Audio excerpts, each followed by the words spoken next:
Hello, I'm Ryan Cook, and this is Civic Tech Chat, a show that looks at the way technology, politics, and policy impacts the world around us, the tools we use, the way services are delivered, and how we talk about and set policy all shape our society. We'll gather around and have a chat about these things together and more.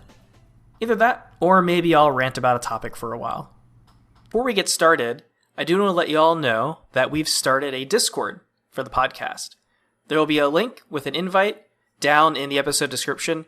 Do feel free to go check that out. It's a small community right now, but hoping to grow it. It's a great way to reach out to me and let me know things that you might want us to cover, or to just hang out and talk about civic tech. Anyway, let's go ahead and start the show. Today we'll be talking about dark patterns. Quite the ominous sounding phrase. Dark patterns are uses of design and technology we use every day that are meant to push you towards something that those behind the tech want you to do, even if it's not something you might otherwise choose to do. These often use techniques that can be deceptive or play at the human psyche in a way that's ethically challenging. An example of this could be found in those confirmation boxes you often see when newsletter pop-ups come. They might say something like, "No thanks, I hate saving money," or "No, that's okay, the puppies can be sacrificed." Okay, I made that last one up. At least I hope. I found an interesting example mentioned in a piece from roncantor.net, which I hope I pronounced correctly, that mentions a travel website that would tell you that 38 people are looking at this flight. What's interesting, though, is someone dug in and looked at the source code for that website, and it turned out that it was just randomly generating a number between 28 and 45. So a thing that seemed like it would be a helpful thing, letting you know that, hey, this flight was being looked at, maybe promoting some urgency in your behavior, just turned out it was something that was being done artificially to get that urgency to happen in you, even if no one was looking at the flight. According to darkpatterns.org, there are 12 different categories of dark patterns that get used, and I'm going to go ahead and try to speed run you through them. There's trick questions, basically when the question is worded in a way that tries to get you to answer it in the way they want you to. There's the sneak into basket, where they pull a sneaky and put another item in your cart, giving you a confusing option to opt out of it. Then there's the roach motel, which sets up a scenario where it's easy to get into, but hard to get out of, like a subscription with a trial that's very difficult to cancel. There's privacy zuckering, which is tricking you into sharing more information than you intended, which, funny enough, is named after Mark Zuckerberg. Definitely not a shout out Facebook there. There's price comparison prevention, where they make it hard for you to compare the price of multiple things, which obviously would then make making a choice harder. Misdirection, which uses visual elements to move your attention away from one thing to another thing. It's kind of like the tech version of when your friend yells, "Hey, look over there."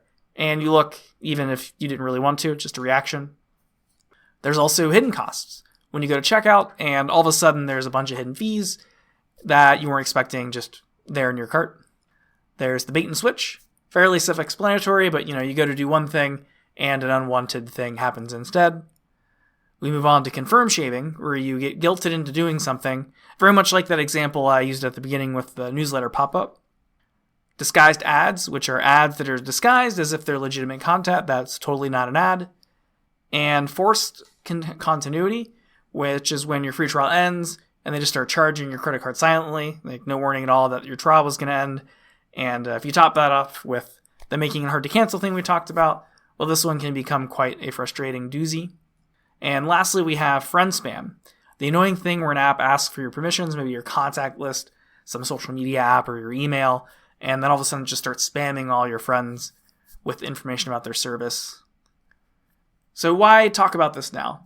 Well, it turns out that Google is getting sued around this sort of thing, and the attorneys general from DC and 3 other states started that lawsuit on the 24th of January. The lawsuit alleges that Google has built its software in a way that enriches them through the deception of its users. For instance, they're suggesting that Google intentionally designs its settings to be somewhat difficult to navigate or confusing so that they're less likely to opt out of things. Think data collection stuff like your location or your search history. You might be wondering how these dark patterns actually cause harm. If you think back on the types that we walked through, the speed run just before, you can see that there's some pretty concrete ways those deceptions could become harmful. Some of them would lead directly to someone overspending, maybe spending money they might not have otherwise consented to spend, which could certainly be hurtful if you're in a position where you need to have that money. Another example would be someone ending up in a situation where they're sacrificing more of their privacy, either without realizing it or to a greater extent than they were led to believe. Maybe they think they're sharing just a bit about their personal lives, but then it turns out, well, no, the information you're giving is going to lead to a great deal more being revealed. But then one would wonder, like, okay, so do these tactics actually work? Do they actually cause the harm? Do they do the thing that you're talking about, Ryan? And there's some interesting information here. There is a part of a study that's titled Shining a Dark Light on Dark Patterns, which sought to answer this question through some experimentation. They set up a bait and switch type thing for their test and tried out some scenarios where the people involved were basically supposed to think that their own money was at stake. They had a mild version and a more aggressive version of the deception being used, and they basically tried to do a comparison between those and then when no deception was used. And what's interesting about this is that when no tactics were employed, they wound up with an acceptance rate of like 11.3%.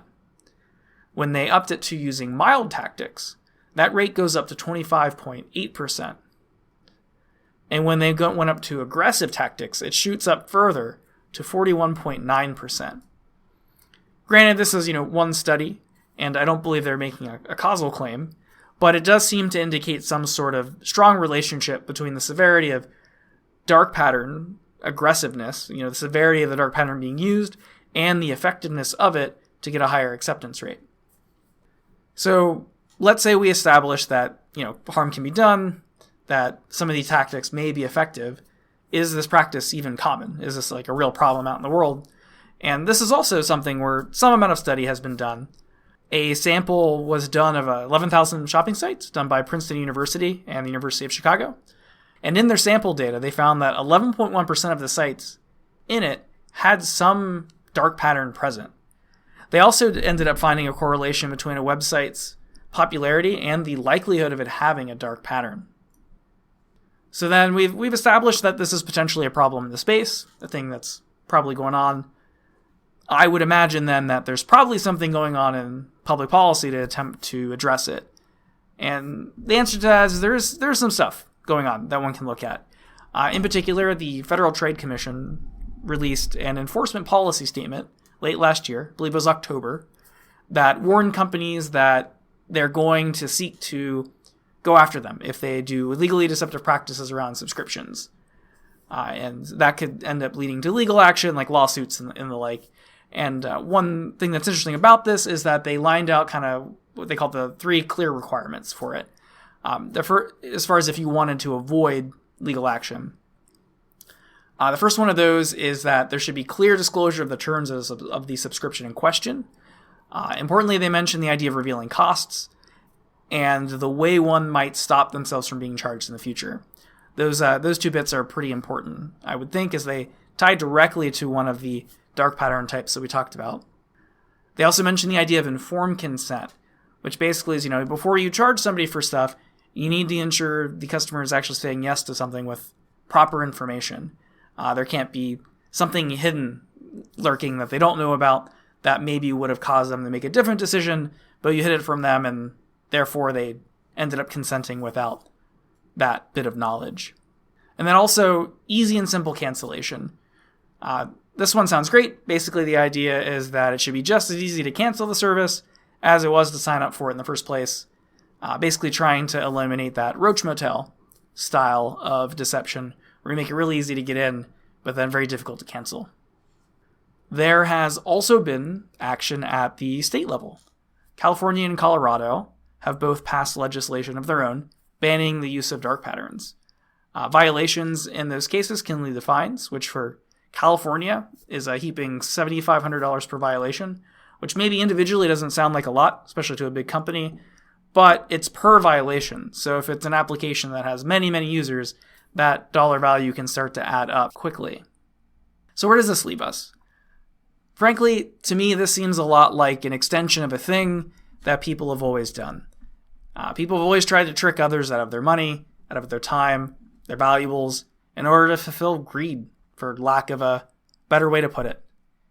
If it turns out that we see enough punitive action take place, whether that's through the FTC, through the various states, or other policy change, then maybe we could see the cost-benefit analysis these organizations are making that says, hey, it's more profitable to do this and risk the penalty than it is not to. Maybe if that shifts, they won't engage as much in the behavior. At least that's what the game theory class in grad school told me should happen. In the meantime, though, it's unfortunately something that you'll want to keep an eye out for as you're out in the world using your tech. Thanks so much for your time and attention, and I will catch you next time.